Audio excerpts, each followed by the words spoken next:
Zahalai, and as usual, I walk in the footsteps of Councilmember Larry Gossett. The future is bright. The future is bright because we have amazing youth organizers. Please give a major shout out to the youth organizers who put on this event.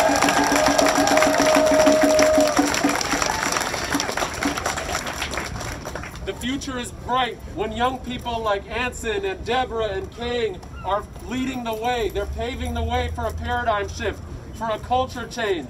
And we need that culture change. Because for far too long, we have been way too silent about anti-Asian hate.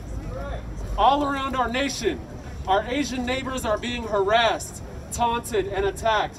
Asian Army veterans are getting jumped. AAPI-owned restaurants are suffering because of ignorant beliefs regarding the virus. And most heartbreakingly, Asian elders are being attacked in their own homes. They don't even have the safety of their own streets to walk in. This needs to stop. Now answer these questions for me and shout out yes if you agree. Do you commit to naming and shaming anti-Asian bias, especially if it's your friends and family? Yes! Do you commit to reporting harassment and verbal attacks against our API neighbors? Yes! Do you commit to standing with and protecting our Asian and Pacific Islander families, especially our elders, against attacks? Yes! Calling out and reporting Asian hate is important, but we all know it's not the full picture. Because when I was living in Rainier Vista in Holly Park, guess who were my neighbors and friends living right there next to me in low-income public housing? It was Chinese, Cham, Vietnamese, Filipino neighbors. When I was living in a homeless shelter right here with the Union Gospel Mission right across the street from Uwajimaya, who were my neighbors? Japanese, Filipino, Chinese neighbors right down the street, experiencing the same social and economic oppression that I as a black immigrant was going through. We have to support our Asian American neighbors, destroy the model myth minority, destroy the myth that they are somehow insulated from the social and economic oppression of this country. That's right.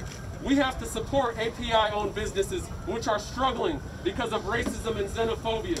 We have to invest in housing and protect API communities who are also under the threat of gentrification and displacement right here in the CID.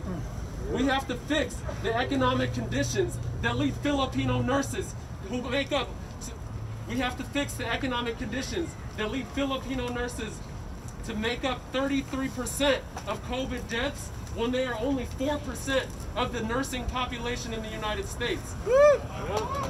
We have to better serve our Native Hawaiian and Pacific Islander communities, which are some of the most disproportionately impacted by COVID-19.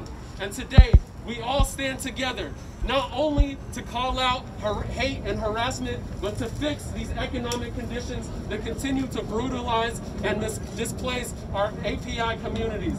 That's what we are all here for. When I say stand together, you all say stand together. Stand together. Stand together. Stop the hate. Stop the hate. Stand together. Stand together. Stop the hate. Stop the hate. Stand together. Stand together. Stop the hate. Stop the hate. Stand together. Stand together. Stop the hate.